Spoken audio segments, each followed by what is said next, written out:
ಎಲ್ಲ ಟ್ರ್ಯಾಕ್ಸ್ ಅಲ್ಲಿ ಟ್ರ್ಯಾಕ್ ಬೇಕಲ್ಲ ಯೂಸರ್ ಇದ್ದೇನೋ ನಸ್ಕೆರೆ ಹೊಡೆದಂತಲ್ಲ 6:30ಗೆ ಎಲ್ಲ ರೆಸ್ಟ್ ಕೊಟ್ಟು ಮಲಗಿಸಿ. ಎಷ್ಟು ಜನ? 14 ಜನ ಇದ್ದೀರಾ ನೋಡ್ರಲ್ಲಿ? ದರ್ಶನ್ ಆಯ್ತಾ ನಿಮ್ದು? ಅಂದ್ರೆ ನೀವು ಅಲ್ಲಿ ನೀವು ಕಾಶಿಯಿಂದ ಪ್ರಯಾಗ್ರಾಜ್ ಹೋಗ್ತಾ ಇದ್ದೀರಾ?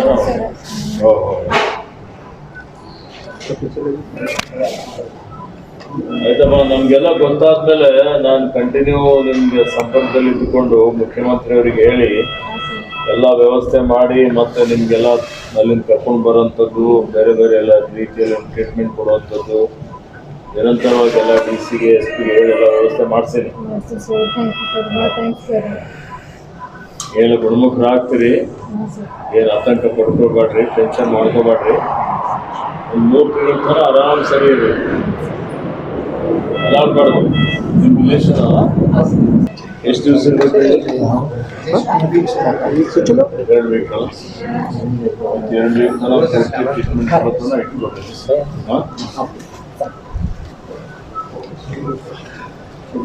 ಇಲ್ಲಿ ಮನೆಯಲ್ಲಿ ನಿಮ್ದು ಬೀದರ್ ಅಲ್ಲ? ಒರಿಜಿನಲ್ ನೀವು ಬೀದರ್ನವ್ರಲ್ಲ? ಬೀದರ್ನವ್ರೆ. ನಮ್ಮದು ಡಾಟಾ ಎಂಟ್ರಿ ಹೌದಾ? ಯೂನಿವರ್ಸಿಟಿಯಲ್ಲಿ ಸಬ್ ರಿಜಿಸ್ಟರ್ ಆಫೀಸರ್. ಹೇಳಿದ್ದೆ ಫೋನ್ ಮೇಲೆ ಮಾತಾಡಬೇಕಲ್ಲ, ಫೋನ್ ಮಾಡಿ.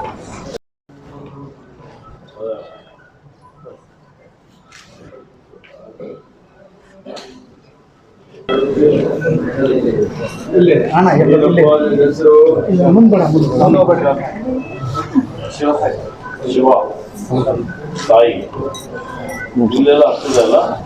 Phone pay ಚಲಿದೆ.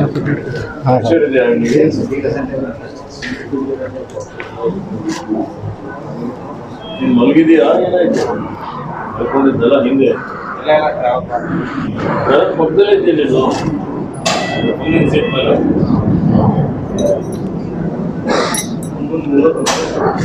ಅಲ್ಲೆಲ್ಲ ಟ್ರೀಟ್ಮೆಂಟ್ ಕೊಟ್ಟರೆ ಕರೆಕ್ಟಾಗಿ ಕೊಟ್ಟಿದ್ದಾರೆ.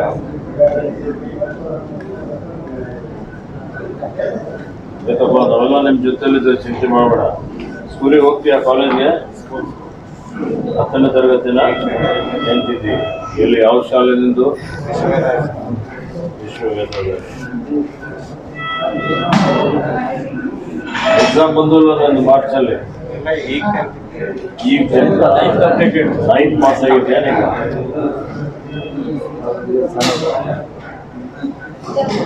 ಯಾವ ಮನೆ ತಂದೆ ತಾಯಿ?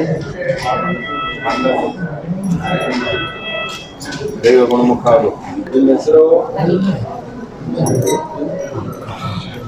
ಅಲ್ಲ, ಬರೀ ಇಲ್ಲ ಆಗ್ತದಲ್ಲ? ಆರಾಮದ ಈಗ?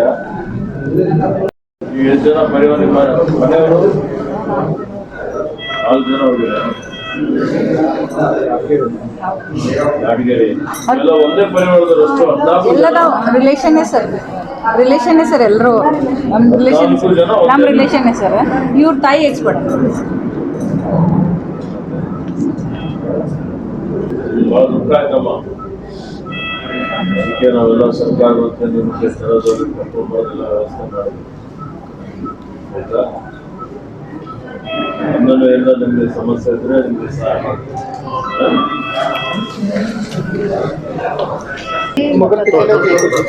ಮೂರು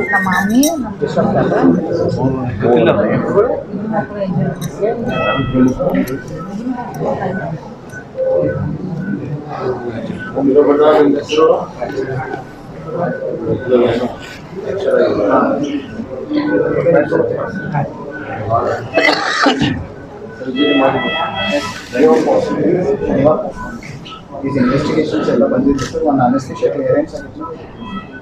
ಏನದ? ಇನ್ನ ನೋವದ? ಎಲ್ಲಿ ನೋವದ? ಏನು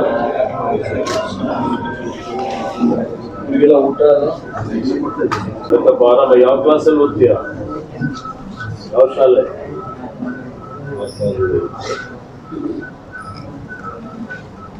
ಆರಾಮಾಯ್ತು, ಧೈರ್ಯ ಎಂದಿರು. ಅವೆಲ್ಲ ನಿಮ್ಮ ಜೊತೆಲಿ ಇಬ್ರು ಅಣ್ಣ ತಂಗಿನ ಏನು ಹುಡುಗಿ ಮ್ಯಾನ್ಕಂಡ್ಗೆ ತಲೆ ಪೆಟ್ಟಾಗಿಲ್ಲ ಅವ್ರ ಮಗಳು ಯಾವ ಕ್ಲಾಸಲ್ಲಿ ಓದ್ತೀಯಾ? 3ನೇ ಕ್ಲಾಸ್ ಇದೆಯಾ? ಆಯ್ತಮ್ಮ, ಆರಾಮಾಗ್ತದೆ ನಿನಗೆ.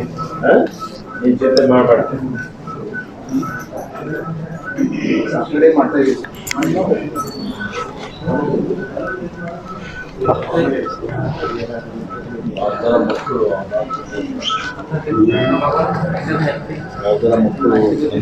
ಹೇಳಿದ್ರೆ ವೈದ್ಯರ ಪರವಾನಗಿ ತೆಗೆದುಕೊಂಡು ಅವರಿಗೆ ಶಿಫ್ಟ್ ಮಾಡಬೇಕು ಅಂತ ನಾನು ಸೂಚನೆಯನ್ನು ಕೊಟ್ಟಿದ್ದೆ.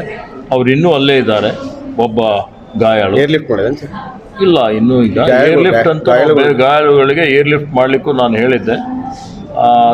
ನಾವು ಗಾಯಾಳುಗಳಿಗೆ ಏರ್ಲಿಫ್ಟ್ ಮಾಡಿ ಇಲ್ಲಿ ತಂದು ಬ್ರಿಮ್ಸಲ್ಲಿ ಅಡ್ಮಿಟ್ ಮಾಡಿದ್ದೇವೆ. ಇವತ್ತು ನಾನು ಗಾಯಾಳುಗಳ ಜೊತೆಯಲ್ಲಿ 5 ಜನ ಇನ್ನೂ ಇಲ್ಲಿ ಅಡ್ಮಿಟ್ ಇದ್ದಾರೆ. 3 ಡಿಸ್ಚಾರ್ಜ್ ಮಾಡಿದ್ದಾರೆ. ಇವತ್ತು ಅವರು ಭಾಳ ತೀವ್ರಗತಿಯಲ್ಲಿ ಗುಣಮುಖರಾಗ್ತಾ ಇದ್ದಾರೆ. ಸಂಪೂರ್ಣವಾಗಿ ಗುಣಮುಖರಾಗ್ತಾರೆ ಅನ್ನೋ ನಂಬಿಕೆ ಇದೆ. ಅವರು ಗುಣಮುಖರಾಗ್ತಾ ಇದ್ದಾರೆ. ಅವ್ರದ್ದೇನೋ ಆಪ್ರೇಷನ್ ಮಾಡಬೇಕು ಅಂತ ಹೇಳ್ತಾರೆ. ಆಪ್ರೇಷನ್ಗೆ ಬೇಕಾದರೆ ಇಲ್ಲಿ ಏನಾದರೂ ಖರ್ಚು ವೆಚ್ಚಗಳು ಬೇಕಾದರೆ ನಾವು ಆ ಖರ್ಚು ವೆಚ್ಚಗಳನ್ನು ಭರಿಸ್ತೀವಿ ಅನ್ನುವಂಥ ಮಾತನ್ನು ನಾನು ಹೇಳಿದ್ದೇನೆ. ಹೀಗಾಗಿ ಪರಿವಾರ ಜೊತೆಯಲ್ಲಿ ಸರ್ಕಾರ ಇದೆ, ನಾವಿದ್ದೇವೆ. ಯಾರು ಆತಂಕ ಪಡುವಂಥದ್ದು ಅವಶ್ಯಕತೆ ಇಲ್ಲ. ಮತ್ತು ಮೃತರ ಆತ್ಮಕ್ಕೆ ಶಾಂತಿ ಸಿಗಲಿ ಮತ್ತು ಅವರ ಪರಿವಾರದವರಿಗೆ ಅದನ್ನು ತಡೆಕೊಳ್ಳಲಿಕ್ಕೆ ಶಕ್ತಿ ಕೊಡಲಿ ಅಂತ ಹೇಳಿ ನಾನು ಭಗವಂತನಲ್ಲಿ ಪ್ರಾರ್ಥನೆ ಮಾಡಿಕೊಂಡು ಇಂಥ ದುರ್ಘಟನೆಗಳು ಆಗಬಾರ್ದು, ಆ ರೀತಿಯಲ್ಲಿ ಮುನ್ನೆಚ್ಚರಿಕೆ ತೆಗೆದುಕೊಳ್ಬೇಕು ಅನ್ನೋಂಥ ಮಾತನ್ನು ಹೇಳಿಕೆ ಬಯಸ್ತಾರೆ. ಕುಟುಂಬಸ್ಥರಲ್ಲಿ ಸರ್ 3 ಜನ ವಾರಣಾಸಿ ಒಳಗ ಈಗೇನೋ ಚಿಕಿತ್ಸೆ ಭಗವಂತನವ್ರು ಚಿಕಿತ್ಸೆ ಪಡಿತಿದಾರಲ್ಲ ಸರ್, ಅಲ್ಲಿ ಸರಿಯಾಗಿ ಚಿಕಿತ್ಸೆ ಸಿಗ್ತಿಲ್ಲ ಅಂತ, ಹೀಗಾಗಿ ನಮ್ಮನ್ನ ಹೈದರಾಬಾದ್ ಇಲ್ಲ ಬೀದರ್ಗೆ ಶಿಫ್ಟ್ ಮಾಡ್ಕೊಳ್ಳಿ, ನಮ್ಗೆ ಭಾಳ ಸಮಸ್ಯೆ ಆಗ್ತಿದೆ ಅಂತ ಕುಟುಂಬಸ್ಥರು ಅಳಲು ತೋಡ್ಕೊಳ್ತಿದ್ದಾರೆ ಸರ್. ನಾನೀಗ ನಮ್ಮ ಅಧಿಕಾರಿಗಳಿಗೆ ಸೂಚನೆ ಕೊಟ್ಟಿದ್ದೇನೆ. ಅವ್ರ ಜೊತೆಯಲ್ಲಿ ಸಂಪರ್ಕ ಮಾಡಿ ಅಲ್ಲಿನ ಜಿಲ್ಲಾಡಳಿತ ಜೊತೆಯಲ್ಲಿ ಸಂಪರ್ಕ ಮಾಡಿ ಅವರಿಗೆ ಸೂಕ್ತವಾದಂಥ ಉತ್ತಮವಾದಂಥ ಚಿಕಿತ್ಸೆ ಕೊಡಬೇಕು ಅಂತೇಳಿ ಹೇಳಿ ನಾನು ಒತ್ತಾಯವನ್ನು ಮಾಡಲಿಕ್ಕೆ ಹಚ್ತೇನೆ. ಮತ್ತು ಒಂದು ವೇಳೆ ಅವರ ಏನು ಅಟೆಂಡರ್ ಇದ್ದಾರೆ, ಇಲ್ಲ ನಾವು ಆಫೀಸಿಗೆ ಬರಬೇಕು ಅಂದರೆ ಅಲ್ಲಿನ ವೈದ್ಯರ ಒಂದು ಸಲಹೆಯನ್ನು ಪಡೆದು ಅವರಿಗೆ ಮರಳಿ ಬೀದರ್ಗೆ ವಾಪಸ್ ಕರೆಸ್ಕೊಳ್ಳುವಂಥ ವ್ಯವಸ್ಥೆ ಮಾಡ್ತಾರೆ. ಇನ್ನೊಂದು ಒಂದೇ ಕುಟುಂಬದಲ್ಲಿ ಸರ್ 3 ಜನ ಸರ್, ಅಂದ್ರೆ ಮಕ್ಕಳು ಅನಾಥ ಆಗಿದೆ ಸರ್, ಮಕ್ಕಳು ಅನಾಥ ಆಗಿದೆ. ಮತ್ತು ಅವ್ರ ಸೋದರಿ 25 ಲಕ್ಷ ಪರಿಹಾರ ಕೊಡಬೇಕು. ಒಂದು ಪರಿವಾರ ಸರ್ಕಾರಿ ನೌಕರಿ ಕೊಡಬೇಕು. ಒಂದು ಪರಿವಾರದವರು ಅವರು 25 ಲಕ್ಷ ಪರಿಹಾರಕ್ಕೆ ಆಗ್ರಹ ನೋಡಿ. ಪರಿಹಾರ ಈಗಾಗಲೇ ಸರ್ಕಾರ ಘೋಷಣೆ ಮಾಡಿದೆ. ಎಷ್ಟು ಸರ್? ಎಷ್ಟು? ನಾನು 5 ಲಕ್ಷ ರೂಪಾಯಿ ಪರಿಹಾರ ಘೋಷಣೆ ಮಾಡಿದೆ. ಈಗ ಯಾರು ಇವತ್ತು ಅವರಿಗೆ ತಂದೆ ತಾಯಿಗಳನ್ನು ಕಳೆದುಕೊಂಡಿದ್ದಾರೆ, ಅನಾಥರಾಗಿದ್ದಾರೆ, ಅಂಥ ಮಕ್ಕಳಿಗೆ ಅವರ ಶಾಶ್ವತವಾದಂಥ ಅವರಿಗೆ ಮುಂದೆ ತೊಂದರೆ ಆಗದ ರೀತಿಯಲ್ಲಿ ಅವರ ಶಿಕ್ಷಣಕ್ಕೆ, ಅವರ ಆರೋಗ್ಯಕ್ಕೆ, ಅವರ ಬೆಳವಣಿಗೆಗೆ ಇವತ್ತೇನು ಸಹಕಾರ ಆಗಬೇಕು ಅಂತೇಳಿ ಅದ್ರ ಬಗ್ಗೆ ನಾನು ಚಿಂತನೆ ಮಾಡಿ ಸರ್ಕಾರ ಜೊತೆಯಲ್ಲಿ ಮಾನ್ಯ ಮುಖ್ಯಮಂತ್ರಿಗಳ ಜೊತೆಯಲ್ಲಿ ಚರ್ಚೆ ಮಾಡ್ತೇನೆ. ನಾನು ವೈಯಕ್ತಿಕವಾಗಿ ಸಹಾಯ ಮಾಡ್ತೇನೆ. ಸರ್ ಕುಟುಂಬದ ಮನೆಗೆ ಭೇಟಿ ಕೊಡ್ತೀನಿ.